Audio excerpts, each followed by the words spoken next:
Okay.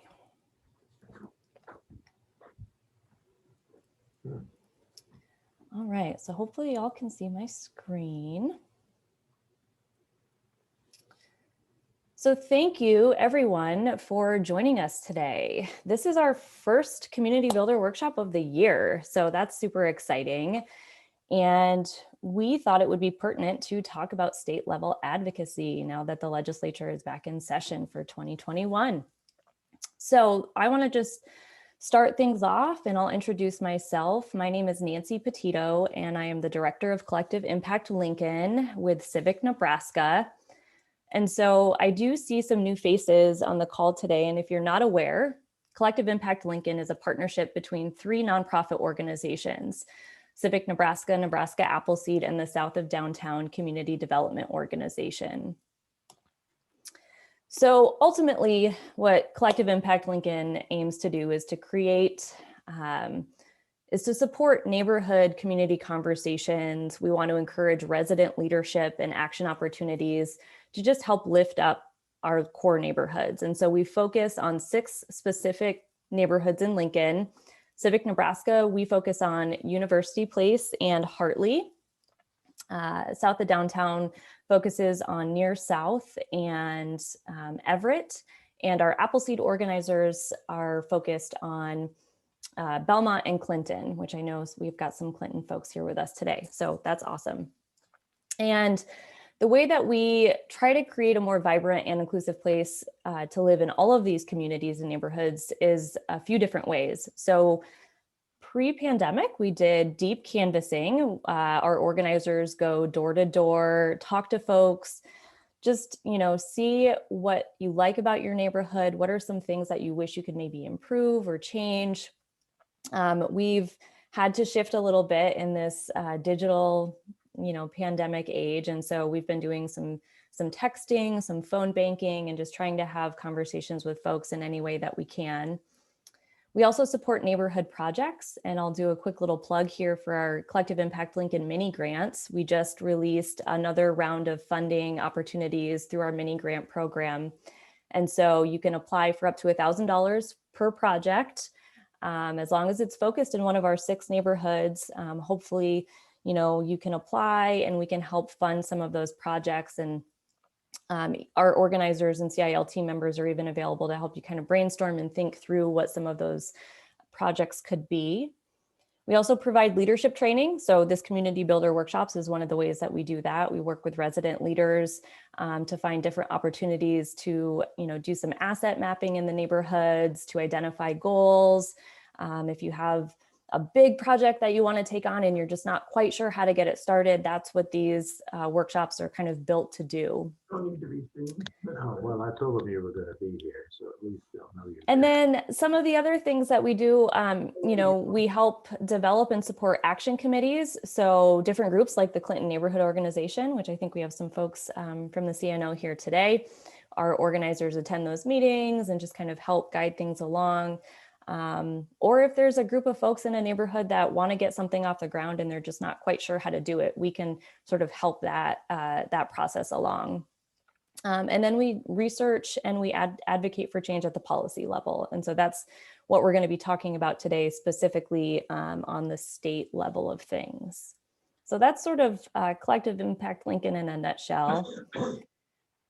And what we're going to do now is we're going to go around and we're going to introduce ourselves. And so if everyone can just share, I'm going to also stop. If someone wants to drop this in the chat, I'm going to stop sharing my screen because I want to actually see everyone's faces. So if you just want to say your name and what pronouns that you use, and then also maybe what organizations or communities that you feel connected with. That's what we're going to introduce ourselves with today. And so I'll start things off and we can kind of choose someone popcorn style and go around the room here. And so again, my name's Nancy Petito. I'm the Director of Collective Impact Lincoln with Civic Nebraska. My pronouns are she, her, and hers. And gosh, a lot of different organizations and communities that I feel connected to. But speaking from neighborhood, I live in the Antelope Park neighborhood, and I feel very connected with my community over here on 34th and Franklin, and then the university, and just so many other, nonprofits that we have partnered with over the last few years with Collective Impact Lincoln.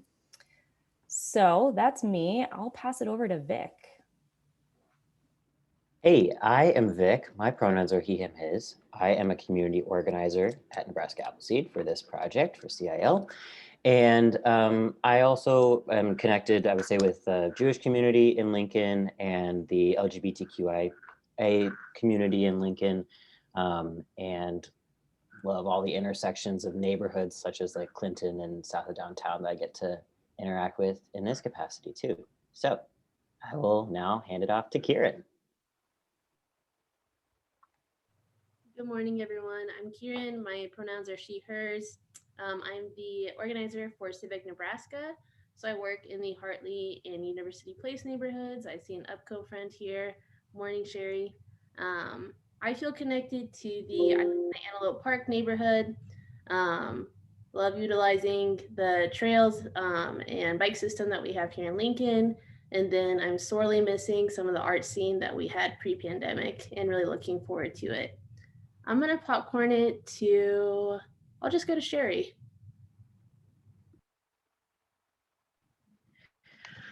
Good morning, I'm Sherry Query. Pronouns are she, her, and hers. I live in the UPCO neighborhood. I'm also a member of the UPCO neighborhood board. I work at our little neighborhood school. I'm the CLC director, so I'm a part of the Community Learning Center organization here in Lincoln. My lead agency is Northeast Family Center, which is in the Havelock neighborhood. So we do some things up there too with that organization. We attend church over at North Point, which is like North 27th and oh, I'm spacing right now. Anyway, up by the interstate. I cannot remember the cross street for the life of me. Sorry about that. My son is involved in sports, soccer currently, so we're involved in that area of the athletic world too, and super excited that maybe, just maybe, things are going to get to open up and he gets a season this year. So that's just a little bit.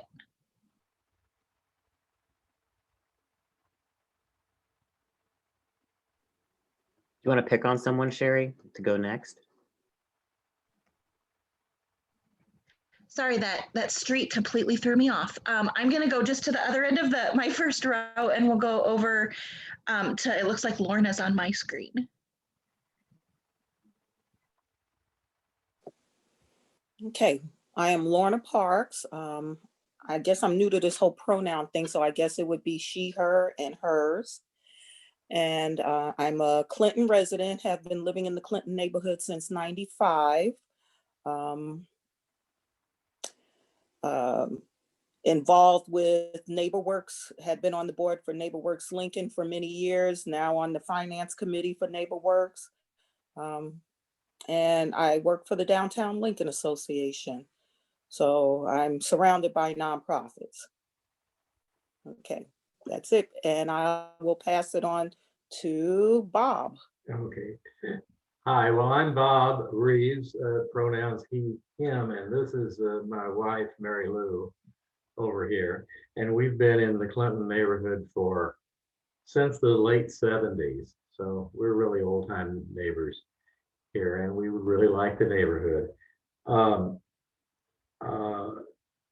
I'm also involved in right now with our church in a climate action team, which is trying to get something done. So that's something I'm doing. Otherwise, just concerned about the neighborhood and wanting to learn more about the things the legislature is doing this session that we could have some influence on. And I'll just see somebody, I can see the name here, Daniel Bennett. Thanks. Yeah, I'm Daniel, he, him, and I'm actually Nancy and Kieran's coworker, and I'm out in Scottsbluff, so I work in rural parts of the state, and I'm just joining today to learn and join you guys, so thanks for having me. And I'm going to pass it over to Mika. Hi, I'm Mika. I use she, her pronouns. I work for Nebraska Appleseed and also at Collective Impact Lincoln. And I also moved here during the pandemic. So I like to think that I'm slowly connecting myself to the online community of Nebraska, but that mostly just means liking certain posts. So I don't know if that's really valid. And I'll pass it to Casey. Hi everyone, I'm Casey. Pronouns she, her, hers. I'm a staff attorney for Collective Impact Lincoln at Nebraska Appleseed. So I feel connected to all those folks that I have the great honor and pleasure of working with. And I'll pass it to Allie. Oh, that her. Hi, I'm Allie. I'm a community organizer with South of Downtown, and my pronouns are she, her, hers. And I feel like I'm slowly getting more connected to the plant community because I have a lot of plants. So, but we're also in COVID, so I'm just learning about different pests and plants through Facebook pages right now. And I'm excited for post-pandemic when we can do like physical plant swaps. Yes, Nancy, you have a lot of plants too. We should connect. I'll pass it off to Emma. Hello, everyone. I'm Emma, she, her, hers, and I'm a part of the Indigo Bridge organization that just moved in to the Near South neighborhood, which is everything. And it's throughout college, I lived in the Near South neighborhood for a couple years, and I live here now, closer to Antelope Park. But I definitely am starting to feel more connected to like the Everett neighborhood where we have moved into, and just getting to know people, of course, as COVID safe as we can. But it's been a really great move, great people. It's amazing. So happy to be here. Sorry you can't see me. It's a whole thing. But I will throw it to Allison. Hello, everybody. My pronouns are she, hers. And I currently live at 16th and E, so I think that means that I'm part of the South of Downtown community. I just moved here in August after living my entire childhood in the Eastridge neighborhood, which I learned more recently, not when I was growing up, was sort of and so it's been really interesting to be here.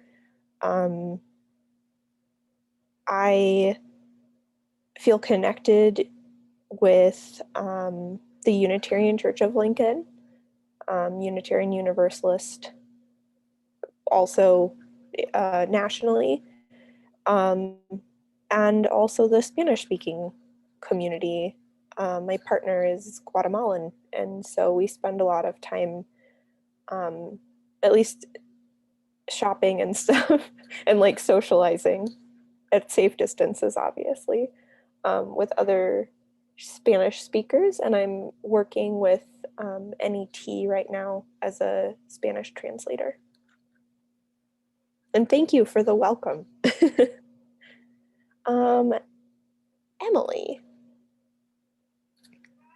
Hi, everyone. I'm Emily Greta. My pronouns are she, her, hers. I work for Nebraska Extension. I live in the Eden Park neighborhood. Calvert Elementary is the closest school to me. We're connected into the Cathedral Parish here. That's where our kids will go next year. I'm most connected to Lincoln through some of our community building work. We're working on activating a health equity coalition. My role is in health, food, nutrition, and health. That's my discipline within Nebraska Extension.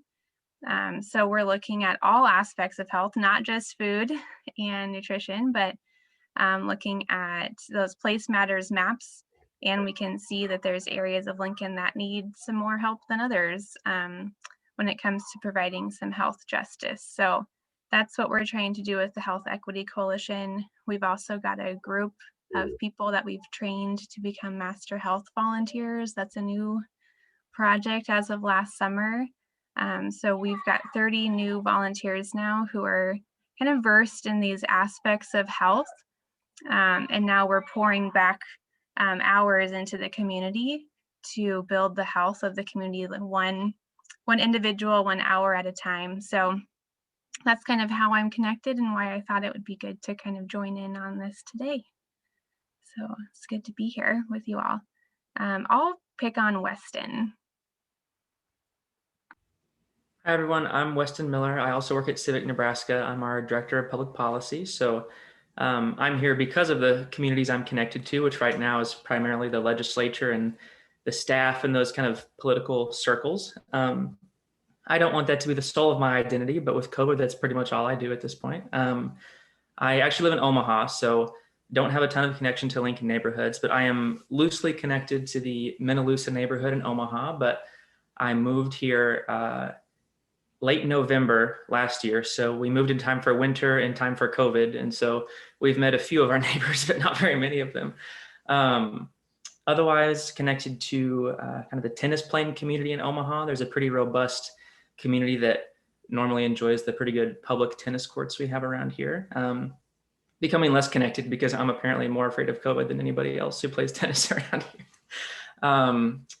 And another community I miss is I play a lot of poker. So I got this great community of old guys in Council Bluffs I used to play poker with. So I'm missing them pretty bad. But otherwise, legislature, politics, and my new neighborhood in Omaha. I think Isabel is the last one to introduce. Isabel, are you able? Isabel. Yeah, I was just laughing because that's the most Weston thing that I've heard is just Weston hanging out with folks and playing poker.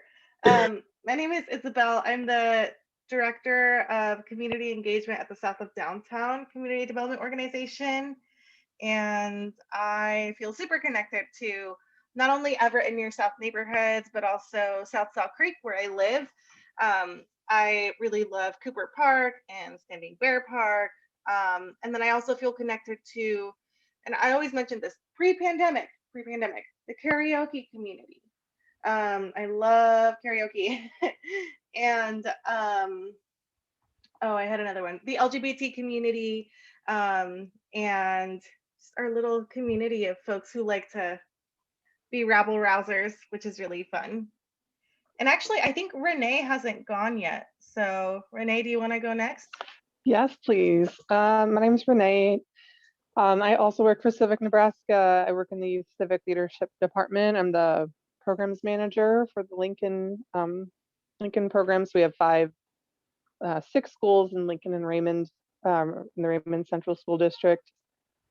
Oh, she, her pronouns. I used to live in the near South neighborhood and I loved it there and I would like to move back. I live in the Bethany neighborhood now near 58th and Vine. I am connected to KZUM. I'm a programmer there. I've been pretty involved there for a while. Girl Scouts and the broader Girl Scout movement nationally and internationally. Dimensions Foundation. I have young children that go there. First Plymouth Church. I think I recognize Bob from there. And we haven't been going in a while, obviously. And I'm trying to think if there's any others. That's probably about it. And yes, I do have a Girl Scout cookie hookup. My daughter is 5. She's in kindergarten. So she will be selling for her first time this year. So yes, anyone can reach out to me and I will get you Girl Scout cookies. Well, my daughter will. It's her cookie business, but I can help with that. She is, yeah, we're going to have a good year. I think it's going to be fun. That might be some of the most important information shared today. So thank you, Renee, for reminding us of that. All right. Well, thank you again, everyone, for joining us and for introducing yourselves. I'm so excited to see some new faces today for our Community Builder workshop. And I think Vic is going to take over now to talk to us a little bit about advocacy at the state legislature. Vic? Yes, and I'm going to share my screen over onto the other device that I have so I can hopefully see y'all. And I just set in a ground rule. There's a lot of information. Please feel free to actually unmute and interrupt if you've got questions or are confused about stuff as we go. You can also save things for the end. We'll definitely, I'll do checks for it. But yeah, it's a lot of stuff, and there's no need to like keep it all up and then end up really confused at the end. Hopefully I explain it clearly as we go. Okay, so what I'm talking about is let me get through here. Advocating at the state legislature in the pandemic, because there are things that have changed and things that have been added to try to accommodate some of the limitations and things that we have to navigate in the pandemic. And we also, you know, as you've signed up for this, you know that we're going to talk about housing bills as well, and there are a lot of them. And they did a really nice favor for us, not actually, but basically 14 of the bills that we supported in some way or felt were important have already been heard by the committee that hears them. And so some of the things that I'm going to be telling you about that are options for advocating aren't specifically relevant for those housing bills that we're going to talk more about later, but we know that, I mean, we heard there's a diverse set of interests within this group of other things that are relevant to you and may be in different committees, such as the Health and Human Services or in the business or other committees. And we wanted to share this information with you so that all of it, so that even if you can't use some of these options for housing bills because they're specific to committee things, you can use these skills or these tools for other stuff that you might be interested in. Yeah, so just wanted to preface with that. They wanted to get through those housing bills as quick as they could and just move on with their lives. So what we're going to cover, we're going to go over just a couple fundamentals of legislative things, shaping your message of whatever it is that you're telling the senators, all of the ways to advocate, the laundry list, a little bit of the timing, like I mentioned, because of the committee things with the housing bills. Yeah, there's some strategy to think about with timing, and then the logistics of these options. So the first off is there's two tools for finding if you are unaware of who your senator is, and then finding bills if you're interested in them. And I think that, let's see if it lets me actually, cool, yes. So, and I plan to share all the content of these slides in a follow-up. So there's a general tool on the legislative website where you can enter in your street address and it will show you your senator. Very straightforward. Mine happens to be Patty Pansy Brooks, and it just is quick and it zeroes in on that. We don't have to walk through all that probably. And then the other tool that I want to highlight is finding bills. And so this is probably most helpful if you already know the bill number. And this search bar over here, you can see I've searched a bunch. But you can also look down here in previous legislative sessions. So going farther back, yeah, just some basic tools. I never want to assume that people know how to navigate the legislative website because it's confusing even for people who are using it a lot. All right. Let me, oops. Okay. So let's go past that. So shaping your message. I thought a lot about the order in which I wanted to kind of present these things. And I thought that it would make sense to talk about what you're saying before we talk about how you're saying it. Because I think that getting to the core of what it is that you want to communicate to your state senators is probably where you want to start in terms of figuring out what your strategy is. And I like to think, and I'm actually, let's go back before I go to that block of text. I like to think about when there's a bill that you have interest in. I am a king of overcomplicating things. I like to use just the skill of like, okay, this bill, I know generally what it does. What's the first like 3 thoughts that come to my mind of why it's important? And for the folks, for all of you on here who are not tasked with doing this advocacy professionally, this is something that maybe relates to your professions, but is not what you're getting paid to do. One of the most important things that you can communicate to state senators is why it's important. You don't have to go into all the nitty-gritty details of how it works. So starting off with why is it important? And I want to emphasize your experience is expertise. And it can be your direct experience of how this bill might interact with your life, but it also could be your experience with those around you, your community, what you see. That's experience too. And that is expertise. And that is valuable to communicate to the ears of senators. Also, we're all sharing information all the time, expressing some points that you learned from a place like Appleseed or from CIL or from another group doing work in this space. Saying that in your own words, that's also valuable. You don't have to always recreate the wheel of info. Again, yeah, why is this bill important for you, for people you know, your communities, our communities? And in that point about not needing to know every detail about how the bill would work, I struggled with this sometimes when I was first starting out in finding my own voice in personal advocacy, because I wanted to be able to answer every question that could possibly come up with how a bill could work. And I realized we're amending bills all the time to make them work better or sometimes worse. And making bills and laws work for us as humans is a continuing process.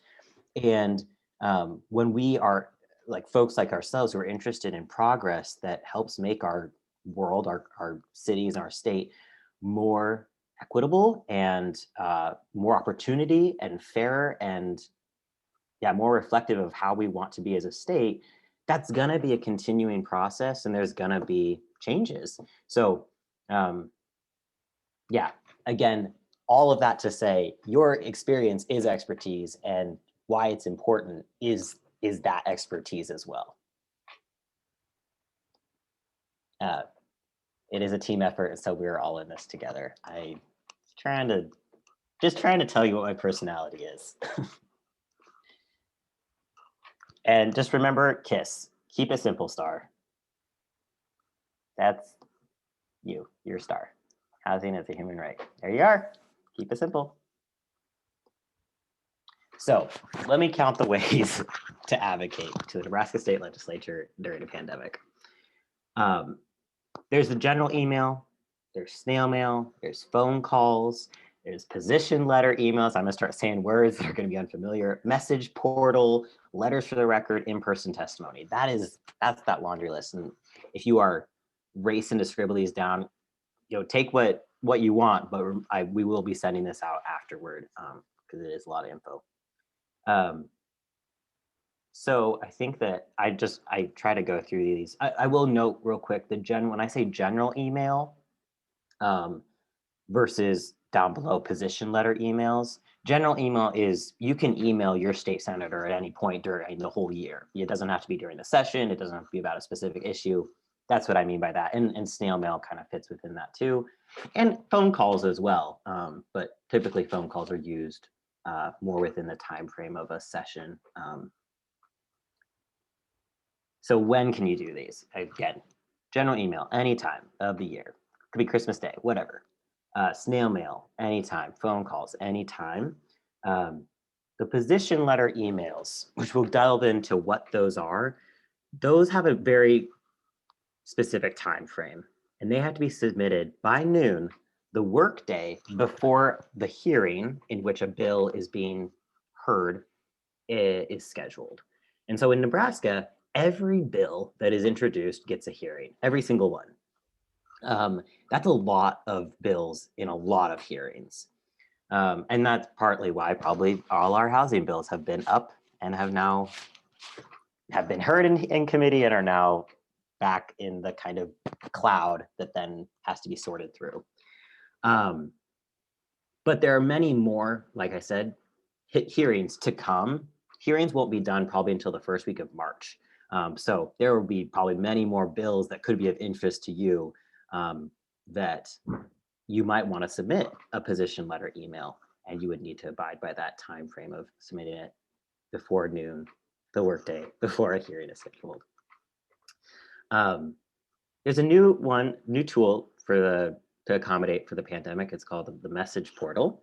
And that is for every single bill has a link to a message portal in which you can submit a comment. And I will show you that later, but that's throughout the legislative session. It is bill specific, but there's no, as far as we know, there's no time cap on when those have to be submitted by. Letters for the record. This is the most finicky one. This is the creme de la creme of just complication. These letters for the record are to also try to accommodate for the pandemic. And for folks who don't feel comfortable testifying in person in a committee room during an actual hearing, this is kind of a substitute where you can write exactly what you'd say in that testimony and then drop it off between 8:30 and 9:30 a.m. on the day of the hearing to the committee room. And there are some other details about what that document is supposed to look like that we'll go through as well. And then finally, the traditional, conventional in-person testimony that's at the committee hearing itself. Those typically start at 1:30, but because of the volume of bills and trying to space them out a bit, they have been having hearings also start at 9:30 a.m. This year, but the traditional or the typical is 1:30 p.m. Not that accommodating for folks who are working, who have a 9 to 5, just saying that out loud. And that's why we do this kind of thing, so that people can know the other avenues to voice their opinions.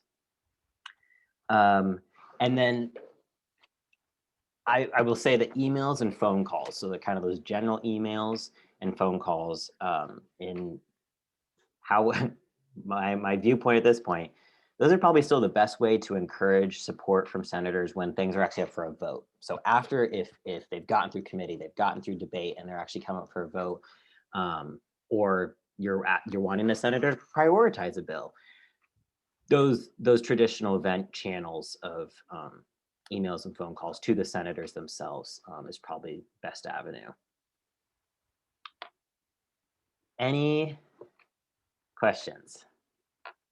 Also, anyone who has clarification, like from our team, who says, thinks I can explain something inadequately or wrong. Cool. So those position letters, I'm not going to go through the general emails and stuff. I'm sure y'all write so many more emails than you ever want to. So, and those, yeah, that expressing your expertise, why it's important, that matters for those general emails. But just is a general, normal email. So these position letters, they're emailed to the committee email address. So for example, for the judiciary, it is judpl@ne.leg.gov. And all of those committee emails are available on the committee page on the legislative website. So in those emails, you want to identify the bill off the bat. This email is about LB 128. Include your name and address. You state your position of either for, against, or neutral on the bill. Request that the letter be included as part of the public hearing record. And I'll and say whatever it is that you want to say about the bill. Don't just put in all these things. I would hate to lead you wrong and you put in all this and never get to say what you actually want to say. And then to note So the content of these emails, let me take one step back. I have never been this in the weeds about the difference between these things, but there's a thing called the committee statement, which is public record, but it is a reflection of everything that was said and noted in the committee hearing. So these position letters, they don't get on that committee statement, unfortunately. They are noted kind of in numbers of, we received 5 position letters in support of this bill. We received 3 in opposition. But the actual words in them are not going to be on that committee statement. They will still be part of a public record, which is the confusing part. And don't try to like figure it all out. But what's important is that the next option I'm going to tell you about, I think is the next one, that will actually get on that committee statement and be as if you testified at the hearing itself. So those letters for the record. So position letters and letters for the record, 2 different things. Letters for the record are the ones that you have to drop off between 8:30 and 9:30 a.m. on the day of the hearing. You have to then like take one step in and then take one step out and then pat your head and rub your stomach before you hand it to the committee clerk. But you have to sign as if you're testifying in person, but you just pass this off. You don't actually have to stay in the room or speak. You want to give them 12 copies, which is the number of senators on the committee, I think, right? I always see them with senators popping in and out. And then write the exact same words you'd say as if you were testifying. This might sound a little weird, but like as you're writing, you don't need to put anything else in it except at the top. You don't put an address, you don't put a date. You just say, my name is Vic Clafter. Don't say your name is Vic Clafter. That will be confusing. My name is Vic Clafter. I'm testifying in support of LB 123. And then your points. There's a preference. I keep saying, keep it simple. I guess there's a committee preference to really just have like 1 page, 3 paragraphs. The official rules say it can be no longer than 2 single space pages or 4 double space pages. But I think for your sanity and going on with the rest of your life, do that 1 page, keep it simple, 3 paragraph kind of mode. You'll ace the ACT of state legislative committee stuff. And then the entirety of it is put on the public record of that committee statement, like I mentioned, as if you testified in person. It didn't actually have to say the words out loud as a person. Any clarification wanted on any of this? Cool. 1 for each member of the committee. Yes. You have to take them in. Well, you're going to take this in person. This you have to take in person. Correct. So we yes, have a question. My wife's asking, I believe you're saying in this particular kind of letter, you have to go to this Capitol building and leave this letter, right? Because you have to have copies. You can't just email this one in. Right. You have to literally walk it into the committee, outside the committee room, and there will be someone there to receive these letters between 8:30 and 9:30 a.m. With those 12 copies. Okay, thank you. Yeah, for sure. So this is the new, Weston, did you have something to add? I just thought you I just wanted to really quick and an absurd but important misconception. Unfortunately, nobody can drop off that letter for you either for this new system, which makes no sense at all. But like if I try to drop off Nancy's testimony, I have to sign in and they won't let me turn hers in. I can only turn in mine. So just as a heads up. Yeah, good point. Because it could seem really convenient to, oh, hey, me and my 2 friends, we want to submit on this. Yeah, I'd hate to make this too easy. Right. Thanks for saying that. So I'd really encourage, this is what I'm excited about, especially at this point that we are with the housing bills, but also just generally. It's the most straightforward thing right now that we have access to, even if it does, it doesn't, the messages submitted through this message portal don't unfortunately get on the public record, but they are available to every senator to see, and the senators can reference them. They could, if it's their bill or they are supporting something or opposing something, as I understand it, they can look in this message portal and reference this in their debate and in their statements of support or against these things. So I took this screenshot of one of the bills that we're going to talk about later, and this is just on the main page for the bill, and there's this this submit comments online for this bill. And you click on that, and then this pops up. Pretty straightforward. It's your name, address. You give your email so you can get a confirmation that it was submitted. This is cool because you can represent yourself or the other. And I don't have a lot of details on kind of the limitations of that, but I imagine that if you know someone who they have a story about why this bill would be important, and they're not sure that they want to submit under their name. Maybe it's a sensitive topic.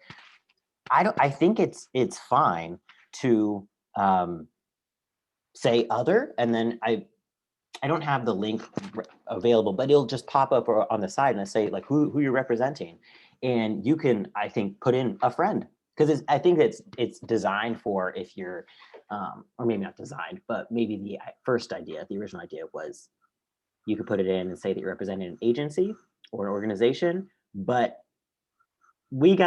I think we have full right to make this system work for us.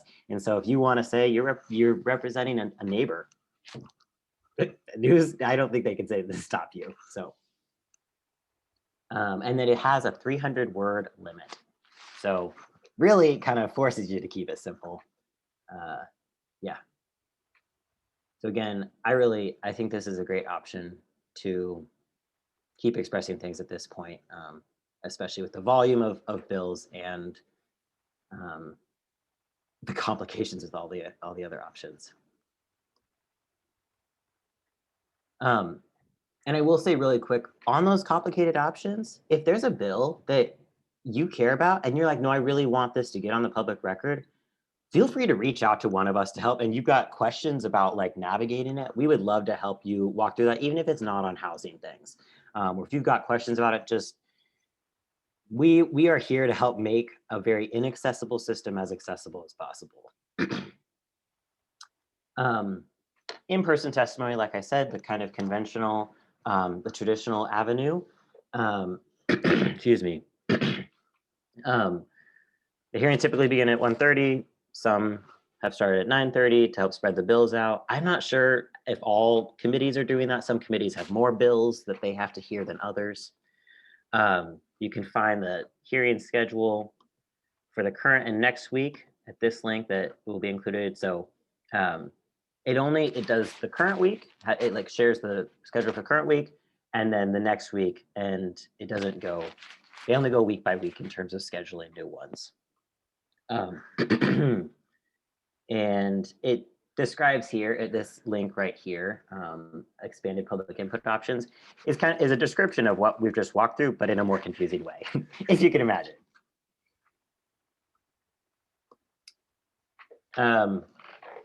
So you're limited to 3 minutes in Judiciary Committee on testimony, but generally other committees allow 5 minutes.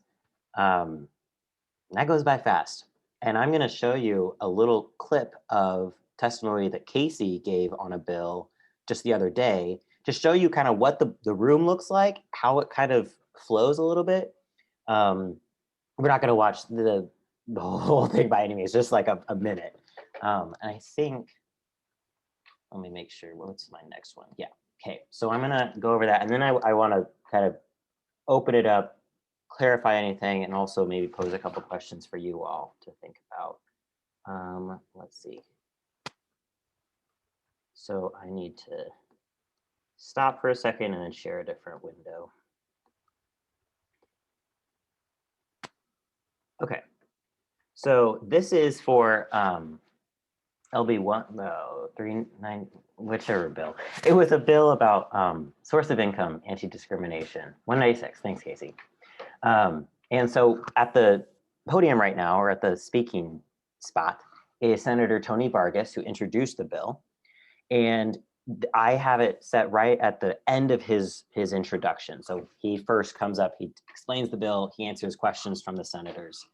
And then there will be a peaceful transition of power to the first testifier, and they go proponent, and then opponent, and then neutral.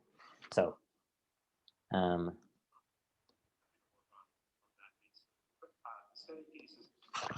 I think, oh, because I didn't connect my audio when I did this earlier. Let me. I could kind of hear it, Vic. You might just need to turn it up a little bit. Sure. Something that Is that a little I would bit? say that rent right now for anybody is steady, but I think there's a point to be made, at least on the source of income, being able to further define that. All right, thank you. See no other questions. Are you going to stay to close? Yes. Okay, very good. Thank you, Senator Vargas. We will take proponents of the bill for 30 minutes.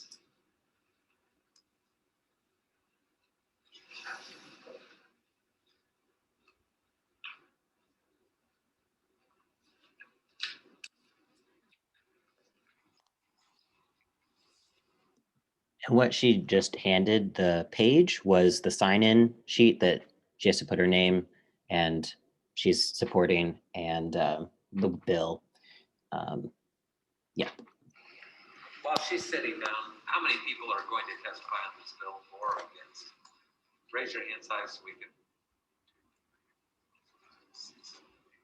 Okay, that helps us let the next senator know when you come in here to introduce the next bill. Thank you. Welcome. Thank you. Chairperson Lathrop and members of the Judiciary Committee, my name is Casey Ogle, K-A-S-E-Y-O-G-L-E, and I'm a staff attorney at Nebraska Appleseed for Collective Impact Lincoln, or CIL. CIL. So that is generally what that looks like. And I wanted to show this because, I think I had no idea what the inside of a committee hearing room looked like before I started going into the weeds of legislative stuff. But there was a situation the other day when some folks had come down to testify on a bill and from Omaha, and things just kind of moved fast and they didn't get a chance to actually get up there. They were representing tenants, or they were tenants and representing kind of the tenant side of this bill. And it created an uncomfortable and I think really important dynamic to note that when there's just kind of everyone's used to how things work, sometimes there isn't the acknowledgement of, you got to make sure that people are understanding what's happening, and that if they just switch between opponents to proponents to opponents and don't make that clear that, all right, this is your last chance to talk, or has everyone gotten that chance, then people could just be skirted by and not get that opportunity to sit down, actually share, and have driven an hour to do so. So let me just, cool. That was a lot of info at 10:53. Perfect. Another check for anything to clarify. I think I can stop sharing this at this. We can see each other all better. Any questions? Any points of clarification? Yes. We are experts now. I have a question for y'all to think about for that message portal, because I understand there are, with testifying in person, that's a that's a risk in terms of COVID precautions. People, yeah, you have to measure that for yourself, your comfortability. And there are lots of details and hoops to think about with those other options. So with that message portal, do you, let's say there's a bill, let's talk super hypothetically. There's a bill that everyone gets free snow shoveling. Just everyone gets their snow shoveled for them. Could you think of 3 points and feel like, yeah, I can put these 3 points into this message portal about why this is important? What would be a point that you would point out? Like this might be really simple, but I think that thinking about it in terms of how do we actually express these? What's a point about why everyone getting their sidewalk shoveled is important? Thank you, Mika. Well, I guess safety yeah. Cool. Safety for whom? for the person whose sidewalk it is, or other people walking across the sidewalk. Yeah. Ooh. I would say safety for our students who walk to school.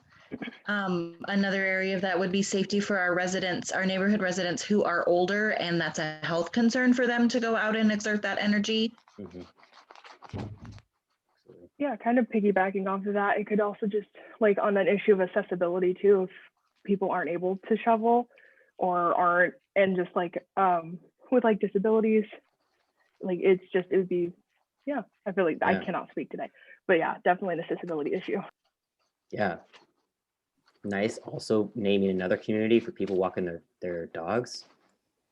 I know when I was a renter and I still had to shovel some, I didn't have a shovel. And so I think the resource and like having the resources to be able to scoop snow, or if it was a snow like the last storm we had, going out to be able to shovel, 5 or 6 times, we had to say goodbye to one of our snow shovels because it broke. So, just having those resources to be able to actually get the job done is difficult sometimes. Yeah.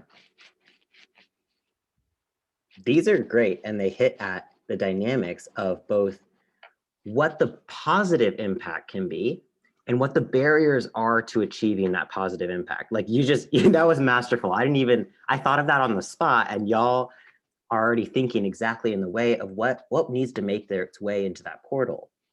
And how you express that, the words, your own words, that is where all of that, the way that you're thinking about it and the power of who you are, that's where that meets. And so I think, yeah, so who wants to get elected and introduce that bill? Because I think we're prepared as a group to support it. Cool. That I think is basically what I had prepared. I know that as Casey gets to share about the housing bills after we take a little bit of a break, if specific questions come up about how to advocate for those, or what kind of things you might want to share in like the message portal, I hope that we have laid a good groundwork to ask those kinds of questions. And yes, thank you, Nancy. So is that okay, Nancy, if we just start? I think we're gonna do a 10-minute break and come back.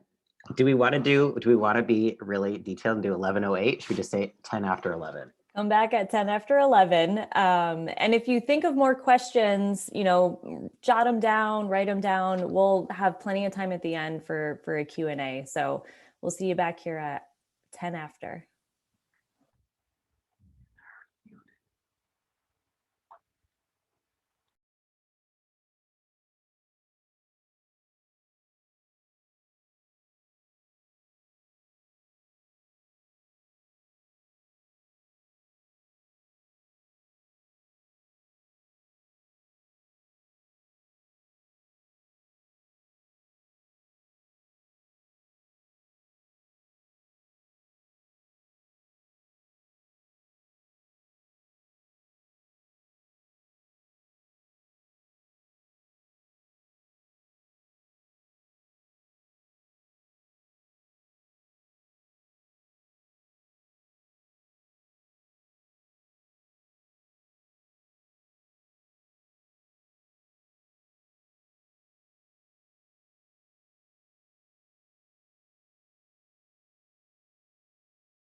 Hey, Kieran, do your dogs like snow?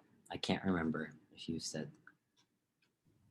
They do not actually. Well, I will say I think the larger one, I think there's some memory issues with her. Like every 5 minutes she wants to go outside, and then she gets really sad when she realizes there's snow. So she'll roll around for like a second, realize it's cold, and come back in.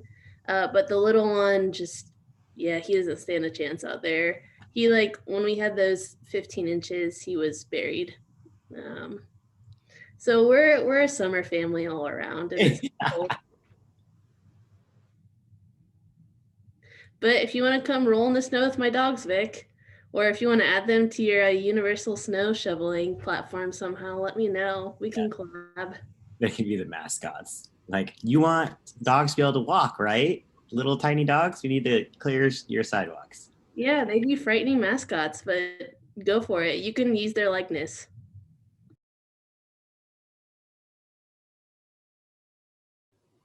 All right, well, I think pretty much everyone is back, so we'll go ahead and pick up where we left off. Bob had a good clarifying question that he put in the chat, asking if you go to a legislative hearing to testify in person, live in person, do you still need to bring 12 copies of the testimony? And that is optional. You can, if you want to make sure that every senator on the committee has a copy of your testimony right in front of them, but you don't have to bring 12 copies if you're testifying in person. That's up to you if you want to. Yeah, thanks. All right, I think Casey is going to take it away at this point, and we're going to go deep into some housing bills. So buckle up, here we go, folks. Thanks, Nancy. Yeah, get excited. It's going to be great. And I'm going to figure out, here we go, share my screen. Okay. So here we are. We're going to talk about the housing justice bills that have been up for this session. So far, unfortunately, they have all been, the ones we're talking about today have all had their public hearing. But we'll just give a brief overview of them. So these are sort of a list of some of our sort of CIL's top priorities of housing bills. There are others, but these are some of the ones that we have prioritized. So I'm just going to go down the list. The first one is LB 128. It creates the Residential Tenant Clean Slate Act. And what that does is it seals records of eviction cases. If the tenant, it automatically seals these records if the tenant prevails or the case is dismissed. So if the tenant doesn't actually end up getting evicted, there's no judgment for eviction entered, then the case is automatically sealed. And if it's not automatically sealed, tenants can apply to have the records sealed after 3 years.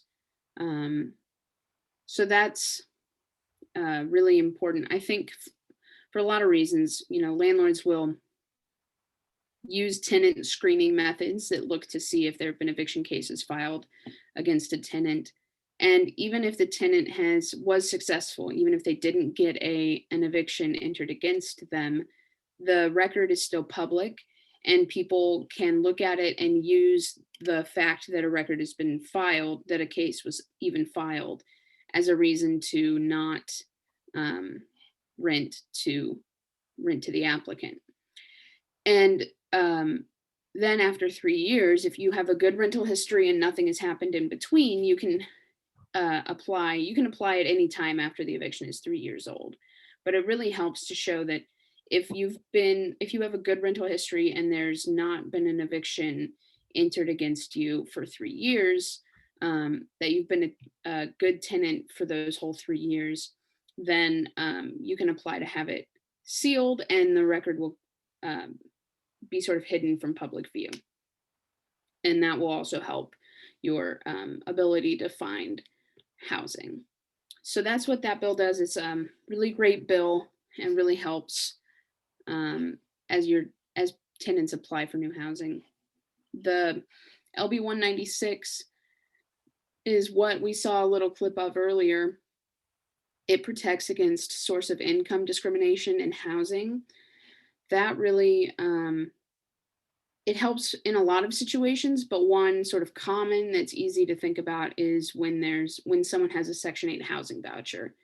A lot of times you can go on Craigslist now and search rentals in Lincoln or in Omaha and see a lot of places that are advertising, but then we don't take Section 8, no Section 8. And so people who are relying on those vouchers to pay for housing aren't able to use their vouchers in those apartments, in those units where that's where landlords choose not to take it. And right now they can say, no, we're going to turn away people with Section 8 vouchers. But there's this protection in place in other jurisdictions that sort of takes away that no Section 8. Landlords wouldn't be able to advertise that they don't take Section 8 anymore, and would not be able to use the fact that a tenant would use a Section 8 housing voucher as a reason to turn down the tenant.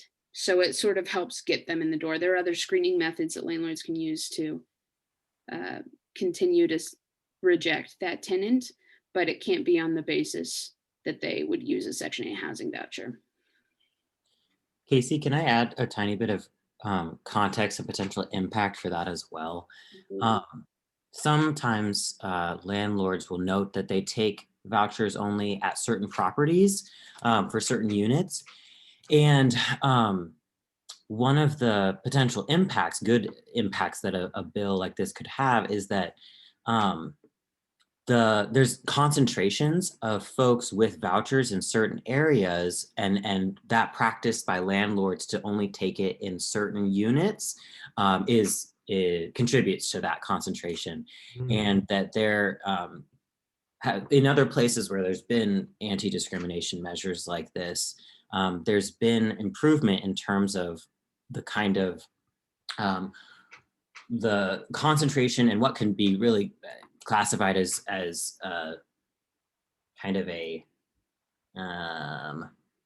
not explicit racial segregation measure, essentially, where folks who are like people of color who are receiving these vouchers are de facto, by the fact that landlords can refuse these and decide to only accept them in concentrated areas, usually with more poverty and with less desirable like amenities around or substandard, even how like the code standards of an area, that then like I said, kind of increase that concentration. And if the playing field is leveled and opportunities for where to take the voucher open up, then some of that concentration can also be diffused. That's a great point, Vic. Thanks for bringing that up. I should also say, if there's any questions at any time, please, you can do the raise your hand feature. You can unmute and ask. You put it in the chat, whatever's easiest. The next one is LB 205. It is a cap on late fees that landlords can charge when tenants are late on rent. So under the law currently, there's no sort of restrictions on how landlords can charge late fees or what amount they can charge. Some landlords, a lot of landlords apply the late fees the day after rent is due. Some landlords do it as a daily fee. Some landlords do it as a flat fee. And some of them, I think, combine the two. It's like a flat fee for being late, and then every day thereafter that you're late, I'm going to charge an additional $5 or something like that. And we've seen late fees that have been like 100% of rent, so really, really high late fees. And there's just no reason for that. So it's just, they're trying to get money. So this bill would put reasonable limits on the late fees that landlords can charge.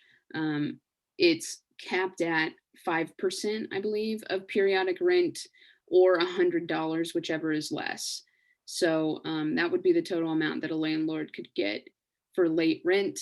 And they have to choose between pursuing that late fee and evicting someone. The idea being that you can't, if you're evicting someone for non-payment of rent, you can't also try to charge them late fees because the late fees like an incentive to pay rent on time.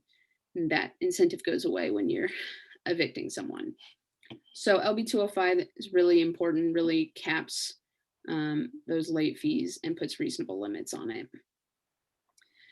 LB 358 is the next one. It's an anti-retaliation bill. Right now in the Landlord-Tenant Act, there are certain instances where a tenant is protected from eviction or rent increases or a decrease in service.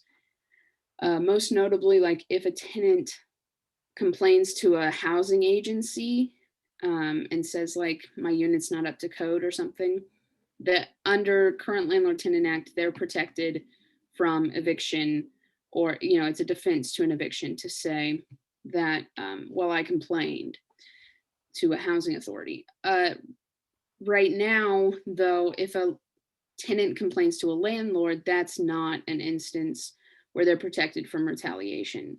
So this bill adds that. So if a tenant says, hey, my water heater's not working, and then the landlord, instead of choosing to fix it, chooses to evict the tenant, this will be a defense. It adds that as a reason to protect them against eviction. So it does some other things too that sort of makes it easier to prove that it was retaliatory, that the landlord moved to evict you because of your complaint. But that's that bill. Next is LB 394, the Public Health Emergency Housing Protection Act. So this bill, really what it does is it clarifies that cities, counties, and public health departments have the authority to create eviction moratoriums in instances of public health crisis. So there first has to be like a public health emergency or a public health crisis, and that has to be sort of like a finding. And if there is that in place, then those different agencies, so a public housing, or not, sorry, the local health department, a county, or a city, any of those could choose to enact the eviction moratorium. It also provides relief for landlords if the eviction moratorium is in place, because it stops mortgage proceedings on the rental properties. It also, or foreclosure. So it doesn't stop, for the tenants, they still have to pay rent. Landlords will still have to pay the mortgage, but if they're unable to, because of circumstances, then there won't be any foreclosure. It stops foreclosures as well. And then also stops accrual of fees on delinquent taxes for the landlords as well. So there's protections for both landlords and tenants. And it just really ensures that if something ever happens like COVID again and people need to shelter in place, but they've lost jobs, they've lost income, they can't pay for rent or mortgages, then there will still be a place for them to shelter in place and sort of be away from the risk of a virus like we have now. The next bill is LB 419. This one's pretty basic. It gives every tenant in an eviction proceeding the right to legal counsel. It's really exciting.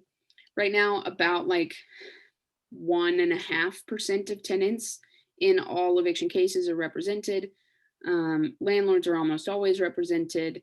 It's a really fast proceeding. So this ensures that tenants have legal counsel to know their rights and any remedies, and just help protect them from evictions, where give them access to defenses in evictions where maybe there is a reason for the eviction, and also ensure that they're able to protect themselves against evictions that have been pursued when maybe there's not really a reason for the eviction. So that's really exciting bill. Those are sort of our top priorities. And there's still some more. These are some others. And I won't go into as much detail about these, but they are also exciting to see. So there's LB 246. It just requires landlords, when they file an eviction action, to say why they're doing so in the complaint. There's LB 402, which requires the Supreme Court to It's 490. give a month, every 6-month report on evictions and sort of some basic statistics like how many tenants are represented, how many landlords are represented, that kind of thing. LB 277 updated the Mobile Home Landlord Tenant Act to reflect changes in the Residential Landlord Tenant Act. It's kind of silly. We have two different acts in the state, one that governs relations between mobile home tenants, and then the Residential Landlord Tenant Act governs all other rental situations, residential rental situations anyway. So the LB 277 reflects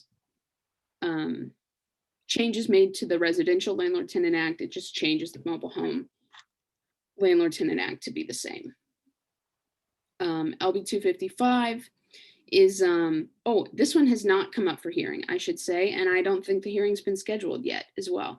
So of all the bills that we're talking about today, this one, if you want to testify in person, you can still go testify in person, or if you want to send a letter to the committee, you can still do that. But this one just changes some reporting requirements that larger cities have to give this report every year, I believe, or every 2 years. And it just adds some new things that they have to put into the report about extremely blighted areas in their city. LB 45 repeals an extraordinary cause standard for a continuance. In eviction cases right now, it's really hard for tenants to be able to say, hey, I can't make it to court because I'm, for instance, in the hospital or something like that. Right now, it's really hard for the case to be what we call continued or just sort of scheduled at a later date. And so this statute would repeal that extraordinary cause burden.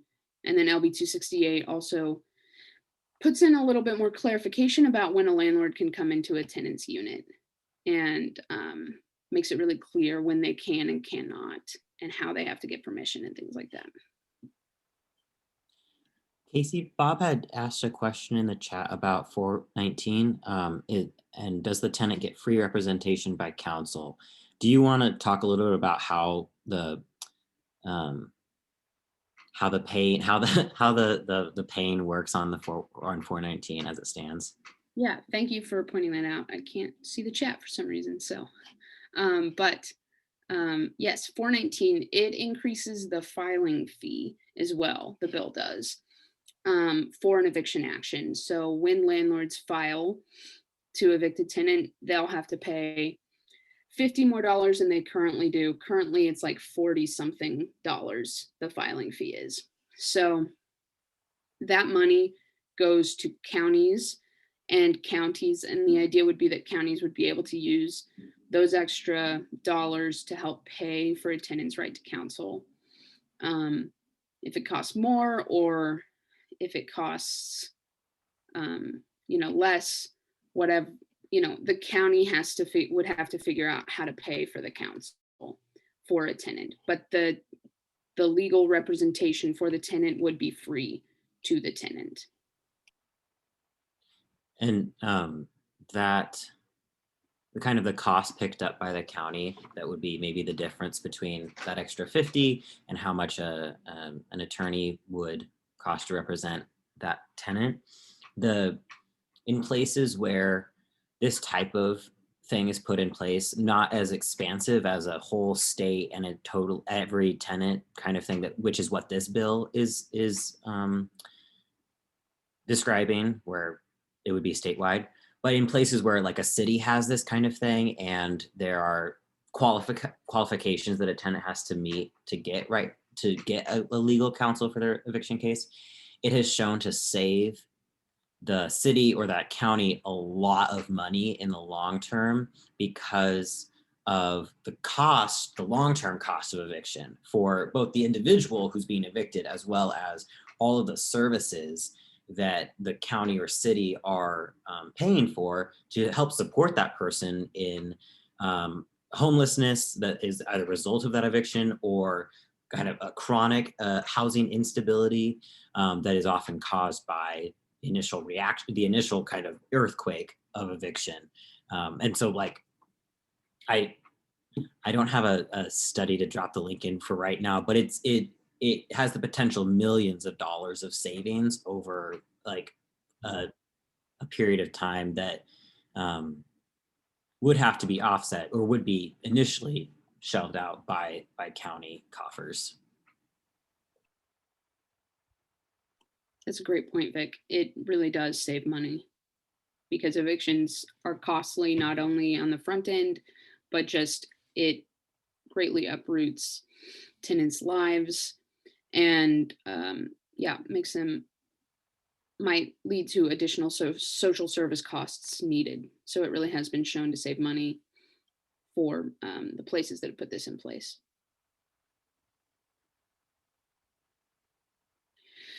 That's a lot of housing bills. There were a lot. I can go back to the other page as well. Let's see. Nope. If there are any questions on them, please feel free to ask them. I will answer them to the best of my ability. And again, I did want to point out that LB 555, it's still, I don't think the hearing's been scheduled for that one yet. So if you're interested in it, you can still submit things to the committee there. And then I think the last thing I wanted to highlight again, Vic already did it earlier. We didn't exactly coordinate, but for a lot of them that have been already heard, a lot of these bills that we talked about, you can still go to the legislature's website, right? It's nebraskalegislature.gov. You can come over here to this search bar that's circled and type in the bill number that we talked about. This is just, this is what the page looks like for 196. You'll see that submit comments online button. So you can still submit comments. I know Vic pointed out that it's 300 words. There's no rule against submitting multiple comments. Submit all the comments you want, like they asked for it, let's give it to them. So, you can go ahead and submit comments on any of those housing bills that we talked about if you're interested in supporting them or not. We would hope that you would, but yeah. Are there any other questions about any of these bills?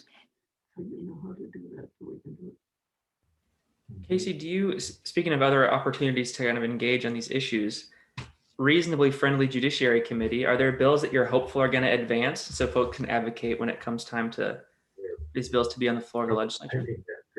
That's a great question, Weston. I hope they all advance, but I don't know that we have a good sense yet of which bills might advance or not. I don't have a crystal ball on that right now. I think there are other people who might know better than me. Cool. Sounds good. I wonder if they'll try to lump a bunch of these into one mega housing bill. That'd be great from my perspective. Let's do it all.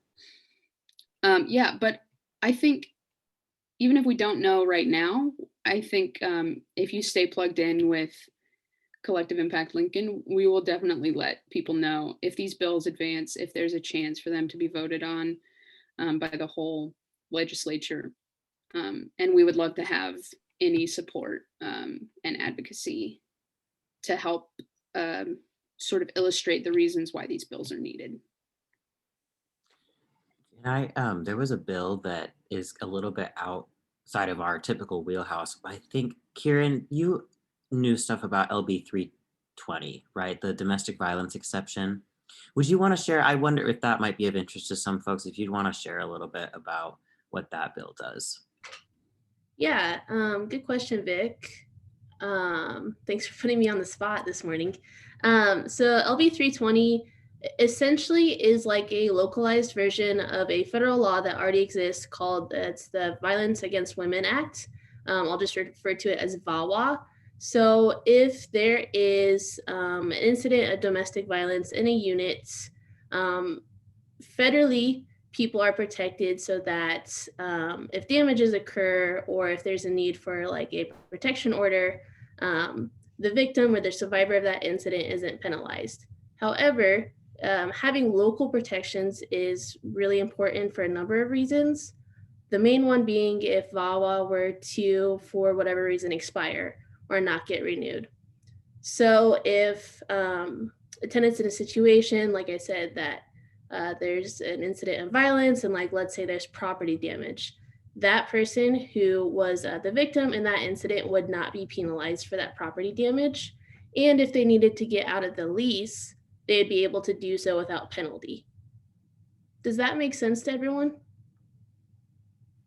Cool. Sorry for putting you on the spot, Kieran. I think it's an interesting and important bill. I think also demonstrates that some of the housing bills, I was looking at compared to last year, there were I think around 10 or 11 housing bills in last year's session, and because of the suspension essentially of the session, and then they carried it up in July, whatever, things got weird and stuff kind of fell off that might have been more prioritized. But over half of those were about development. Over half of them were about developing new housing. And this year, the tone is very different and very much focused on tenant protections. But within those tenant protections, there's so many different like lanes because it's been a pretty neglected area in our legislature for a long time. So I think the 320, that domestic violence exception, there are others that, yeah, are more specific like that. But given how many people in this like call work with the community too, that kind of thing may be relevant.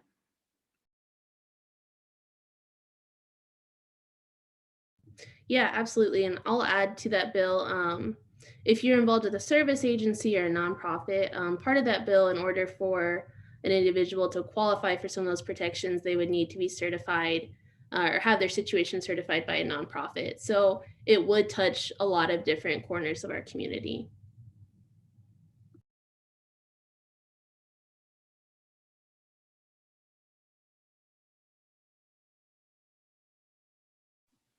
Does anyone have any other questions on any of these or any other housing bills that you might be aware of that you want to clarify or just get more information on? I know Casey mentioned that a lot of them have already had their hearings, but that doesn't mean that you still can't use that online comment portal to encourage the committee to support them and advance them from the committee to the floor.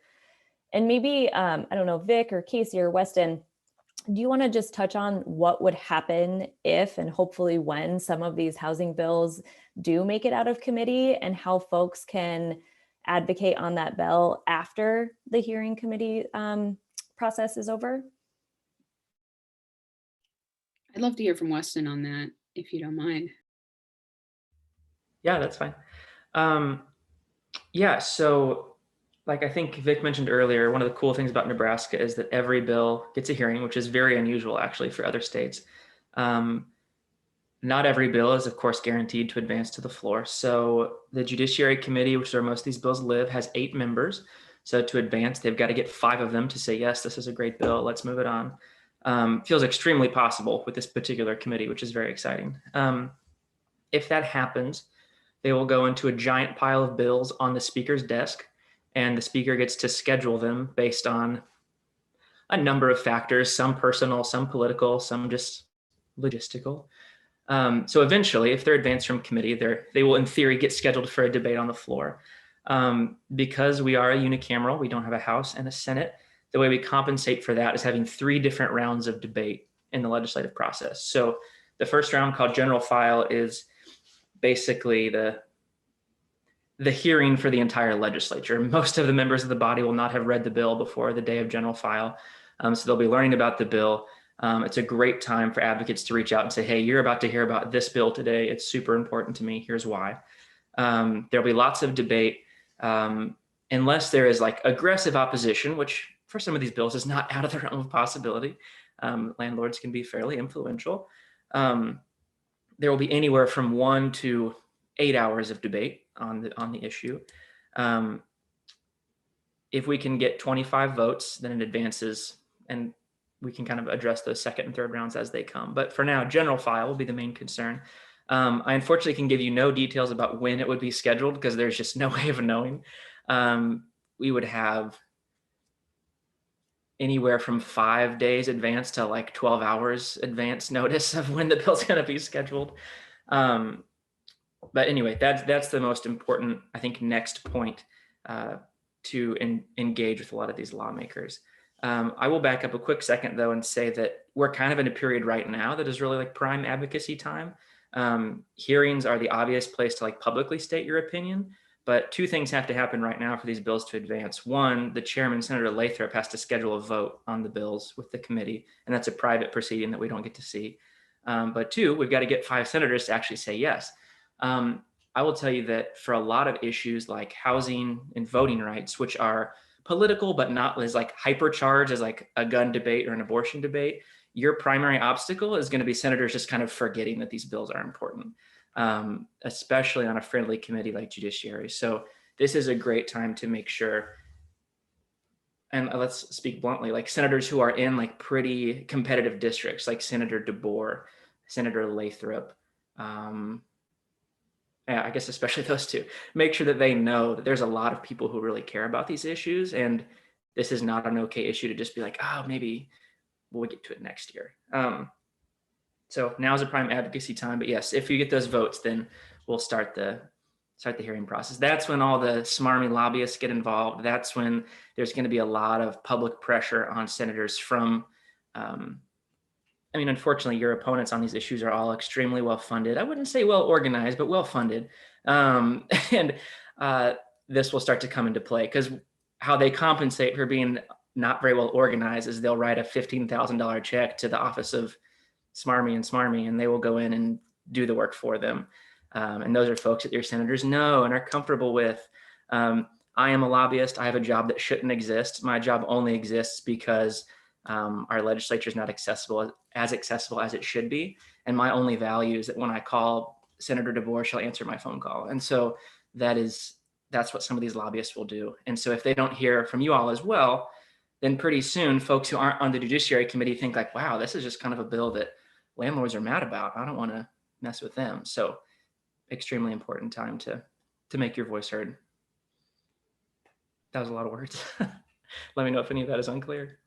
No, that was great clarification too, Weston. And I, could you also further clarify when you note that like DeBoer and Lathrop are people to target to make sure they remember, especially Lathrop in his chair position, do they have to be your senator for you to communicate with them?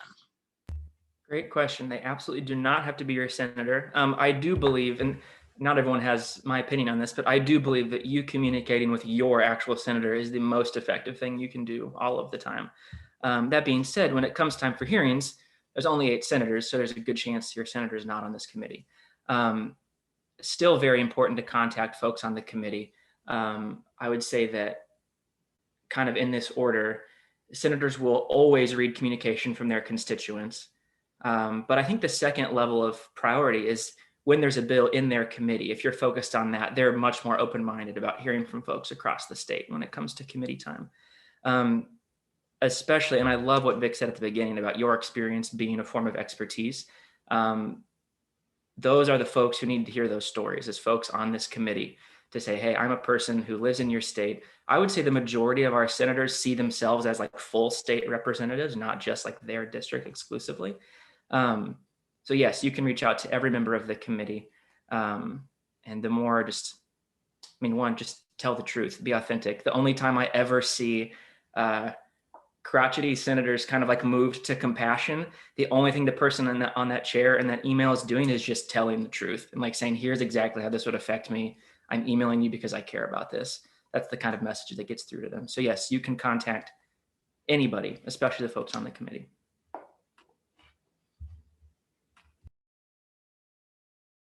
To clarify, not all of our senators are crotchety, but a couple of them are. Some of them are very compassionate, wonderful people.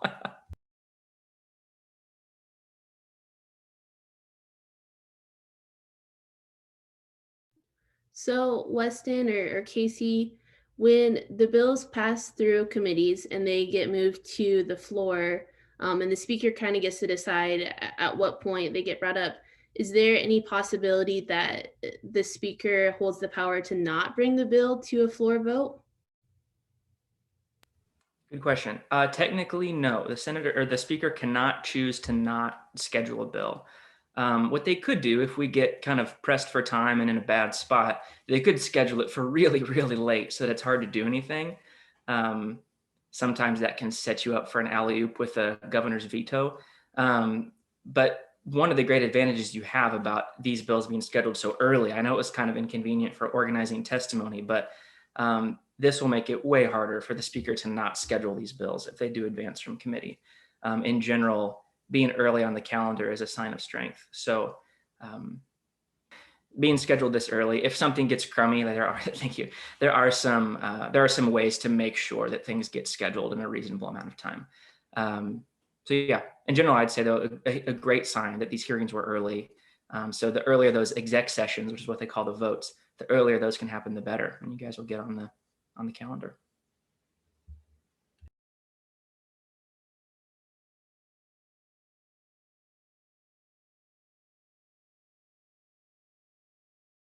Well, we've sort of reserved this last, 15, 20 minutes or so for any questions that you have, kind of covering all of the material that we've gone over during this workshop, or anything that you want to learn more about or clarify in regards to what's happening at the legislature, what CIL is working on right now, housing wise. So feel free to unmute.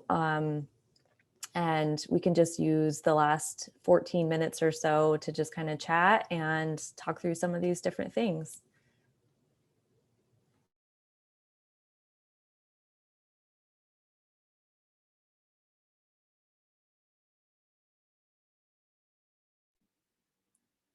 I'm curious, if there wasn't a pandemic, who here would be drawn to testifying in person? Like, is anyone really excited about that if we weren't in a pandemic?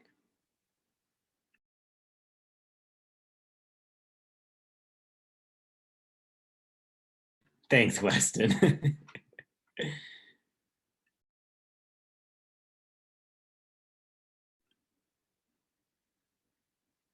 What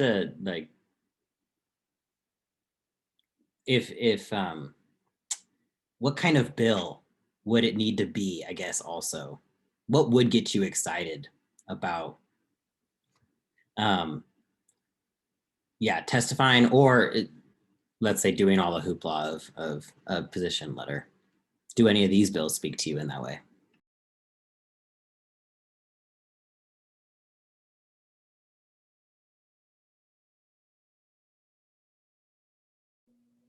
I think for me that generally the stuff about housing discrimination is really important. I spent 2 years working at the Center for Legal Immigration Assistance, CLIA, and so like a lot of the people we saw were either immigrants or refugees, and then there was another subset of our population, which I worked with personally, that was survivors of domestic violence.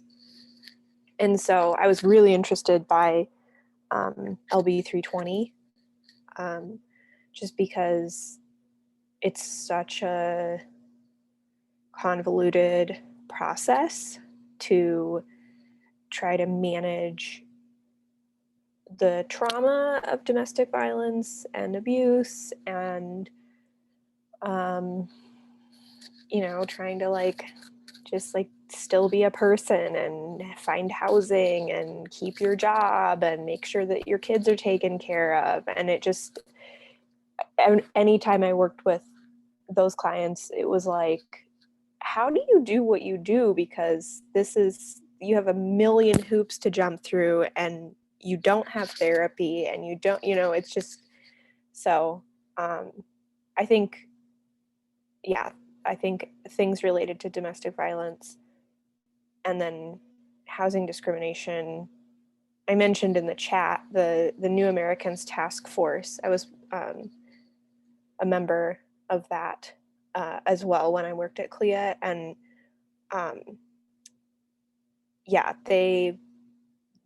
every meeting we had, there was some reference to, well, we can't find housing for these new arrivals because there are so many places that don't accept the vouchers. So I think personally, those are probably the two that that really speak to me. But I couldn't speak on them like from a personal perspective other than having worked with clients before. Which is still a super valid personal, even though you personally like have not been or would not be necessarily impacted by it. There is some really, I think, not to make like place things like hierarchically or like something better than the other, but I think that really high up there that the powerful testimony is those who are directly affected, and then those who are working with them and seeing and sometimes able to convey things that just honestly they are too sensitive for the person to actually be presenting themselves, like it just, or would cause them to have to relive trauma in front of the Judiciary Committee. And so there is a major part that people like yourself and in roles that you've had play in conveying that, when it just, oh, it's charged to be able to say, and not to say that it is impossible, but it is just, it's a sensitive thing to navigate. Yeah, I want to echo what Vic just said. And Allison, I would really encourage you, if these bills do advance, to really like dig into that perspective and share it with senators. Outside of my day job, I used to work like a sexual assault, domestic violence crisis line. And so there have been a couple of bills like about survivors' rights, but I would testify like, here are some, obviously like anonymized, but like here are some like conversations I've had with survivors for how they would benefit from this bill. And senators take that really, really seriously. And it does, and this shouldn't have to be the case, but it almost like shields the senator from like, this is incredibly sensitive stuff to talk about. And so having them process like, this person's telling me someone else's story kind of helps them not get too overwhelmed by like, wow, this is like really intense. So that can actually be a really effective perspective to have. Yeah, I think that's such a great point. And you know, we know that there are so many barriers to folks testifying, either at the state legislature or at city council or at school board meetings. I mean, there's so many things, right? And so one thing we've always heard from elected officials is, well, we don't know what people are really going through, or we don't get to hear from them directly what's happening. And so that's where we can step in. That's where people who work in the neighborhoods, who work directly with folks that are dealing with these instances, can step forward and say, listen, this is what I see or hear on an everyday basis. And based on the experience, I think that our team has had through Collective Impact Lincoln, it matters. And the state senators listen and the city council members listen. And most of them realize how difficult it is for those folks to step forward themselves and personally share those stories for whatever reason it may be. And so being that connector between those two worlds is so important right now, and just going forward. So if you have the capability and the ability to share some of those stories, I think it would be really powerful.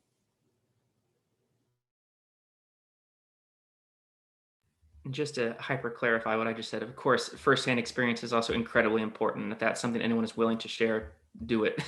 But yeah, that kind of secondhand story sharing perspective can be really powerful too. Yeah, and to touch on that, I think it's really cool that we get to do both of those things. I can testify as Nancy, the resident of Lincoln, and say, if there's a bill that speaks to me because I've personally experienced something, I can stand up there and say, I'm here in my capacity as someone who lives in Lincoln and would be directly affected by this.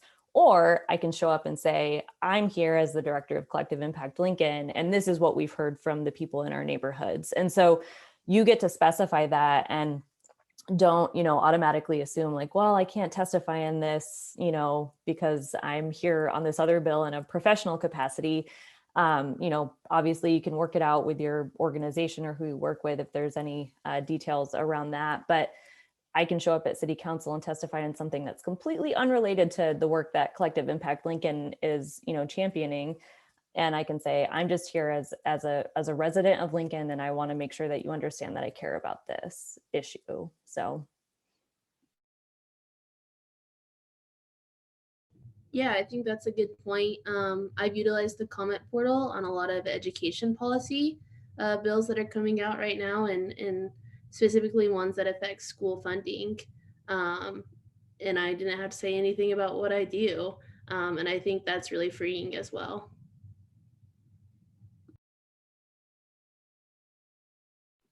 I think I've been worried a little bit just because I know that when you are working for a not, because the other thing that I'm doing right now is I'm getting my master's in public administration with a specification or whatever in nonprofit management. And so I know that there are certain rules about, and each organization has their rules about like how lobbying versus advocacy works and all of that stuff. And so I just have been more hesitant to speak about these things just because I didn't want to put Clea in a weird place. Like I don't work there anymore, and so I don't want that, you know, it's just, it's an, but when I worked there, that experience really informed the way that I look at the issue.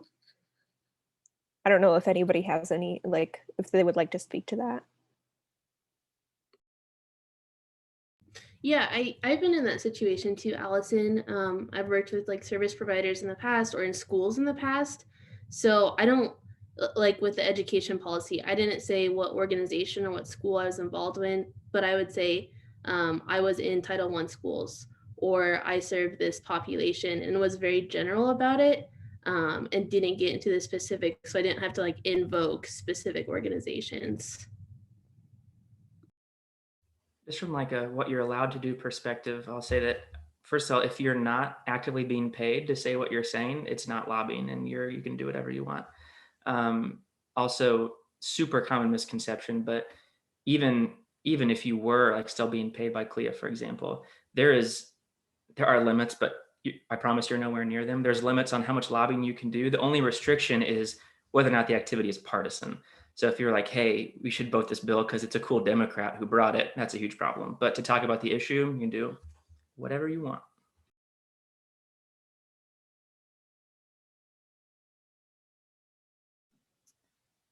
Those are great questions, Allison, and thanks for bringing that up. I think that's a line we all kind of have to figure out how to walk throughout this whole process. Vic, did you have something you wanted to add? I was just, yeah, emphasize that I think it's an ongoing kind of wrestling too of like, I'm a person who lives in this room and does my personal things, and also I'm affected by my work, what I see in my work and and my past work, and the interactions of those have helped create the person I am and the experiences I have. And that to try to just dissect ourselves down into these little silos is both impossible and is also not gonna keep furthering the goal of that we're all of these progressive policies that we want to be instated. So I think that you're asking and all the right questions, and I'm sure that we have all asked these same questions or parts of them and will continue to, and there's definitely ways to be able to not dissect yourself out and still advocate for these things that you have seen why they're important.